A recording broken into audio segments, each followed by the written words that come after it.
What is going on, guys? It is Dylan there. Today we'll be going over a ticker symbol analysis on the ticker symbol PLTR, Palantir. Palantir has made some very nice movements within the last few weeks. Since basing out at that very key $98 level, breaking out, we've just seen the floodgates open.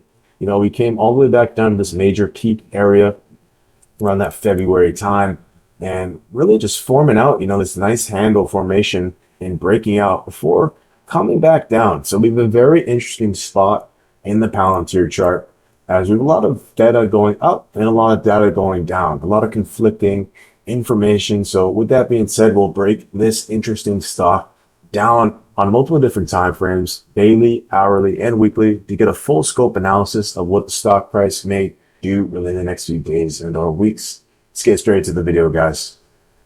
So on the weekly time frame, we are looking at, of course, a ascending stock, right? If we take an arrow to the bottom of this movement, all the way to the top, you clearly see that stock is moving up. It doesn't take a technical, handsome genius like me to tell you that. I'm giving myself too much credit, but we're clearly trending up, guys, on the weekly time frame, right? As stock looks very good. We're setting these higher lows, printing up in an upward fashion. Very, very simple. So that's what we're first looking at, a very strong stock. And the second major data point on the weekly, guys, is this massive movement. As when you see some very key price action like this, just getting very euphoric, exciting, and then getting flush, that's a key spot where, we see where stock is very strong, where that previous breakout level right here, stock pressing it for 1 week, 2 week, 3 week, 4 week, 5 weeks, 6, 7, 8, and 9 weeks in a row, right in the spot, massive breakout until getting flush at this level. We hung around there for 1 week and 2 before flushing beneath. So, this spot is where stock has recovered, right at this key level again. We come back to that level and we're marching all the way back up. So the last 1, 2, 3, 4 weeks has been in this general area. And it's no surprise, guys. We're reapproaching that major resistance level that stopped this very euphoric movement. But now we're seeing price really hang over that more, which is the main takeaway from this weekly time frame, guys. We're seeing these wicks on the weekly time frame, right? We see a wick here, a wick here, a wick here, and a wick here. So even though sellers have stepped in at these levels, of course they have tried, right? We've expected that, but the buyers have continued to end the weeks with these wicks moving up, which does look bullish, as in theory, guys, buyers are holding the stock at a level where they really shouldn't. So that is good to see these wicks on the weekly time frame. And right away, it does appear with a little bit of a false breakout, as once we based out at this level once, twice, and then we broke over it in the last video's weekly candle. Seeing if we take out this last weekly candle and you just see this, most times than not, guys, this is the breakout confirmation. You get the 1-2 pattern, break over the top. We did not get that. And this is why it's a little bit more interesting, as clearly we are seeing some pushback from the sellers in the area where, once again, they really shouldn't, above these highs, this high area over here, that 126, 125, 124 is general area. We did go over it before being short-lived. So that's what we're looking at on a weekly time frame.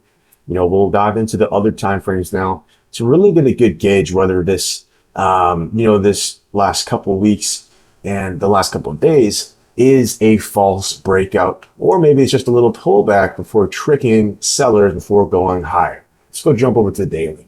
Alrighty, guys, if you followed the last video, we mentioned this massive daily pattern, which, as long as stock continues to trend over these levels and move up, this is in live effect, guys, as we see a massive cup and handle on the daily time frame, moving all the way back from February. Stock wicked out once and twice at this major level, 124.26 to the top around 126.30 in this general couple dollar range, guys. That's where stock did get stuffed. And according, since then, we pulled all the way down, before, this neutral phase. We ended up getting pretty bullish, pushing back up, seeing a very clear cup on the daily time frame, right? Sellers winning, pushing down, getting neutral before getting bullish.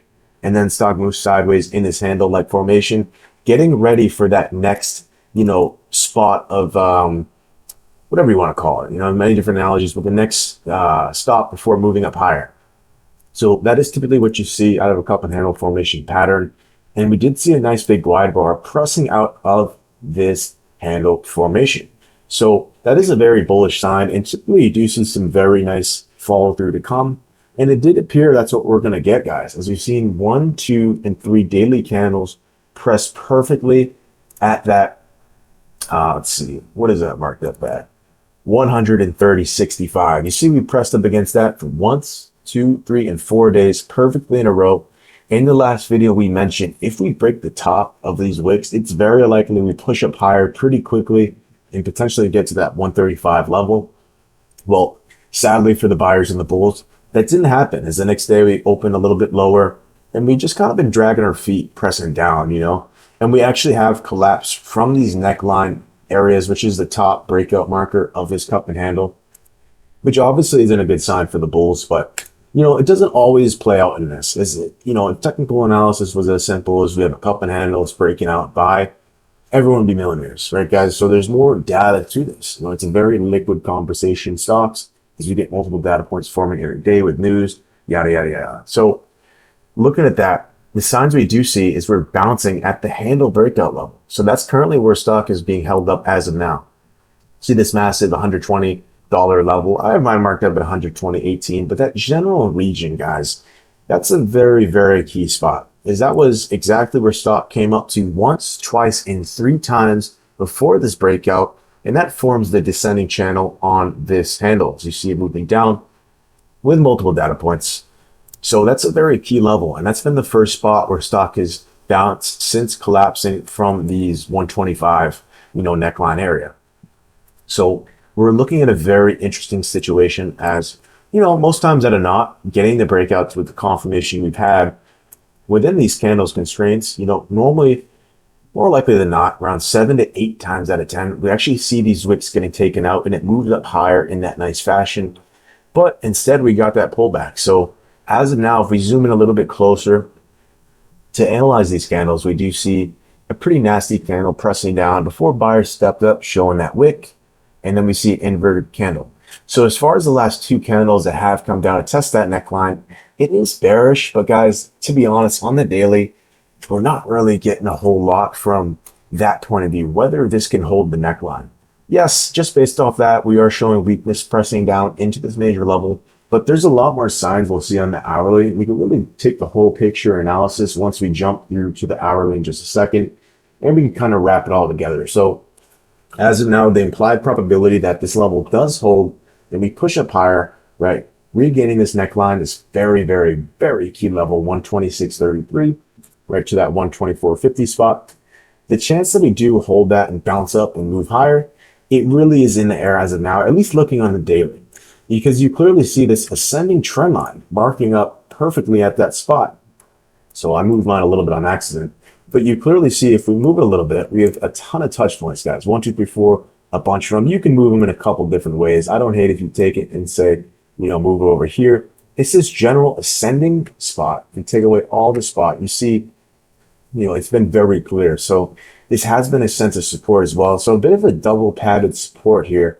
Very, very interesting. Very, very interesting, guys. So there is a very, you know, important battle between the buyers and the sellers. That's what we're seeing on the daily. Your guess is as good as mine, whether which level folds, as far as just looking at it daily.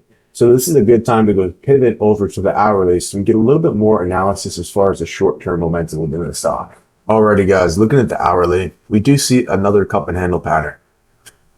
As on the daily, of course, we have this big cup and handle, which you mentioned a couple times, right? Breakout being here. But on the hourly, we have a very similar situation, you know, which added back to that, you know, reasoning where you could have a very, very nice movement within a stock, a nice setup, and sometimes it just doesn't play out. It's just the way it happens. You know, we couldn't break this next level and we started to pull down, and of course, you know, a little bit of bearish momentum as far as the, you know, last couple of hours and days. So we did have this cup and handle formation, you know, moving down, knifing with the gap down, forming this, the beginning of the cup, right? And then we have the floor here, rounding bottom, coming up all the way here with this handle moving sideways. And the neckline being this descending resistance, which coincided with the daily handle, okay?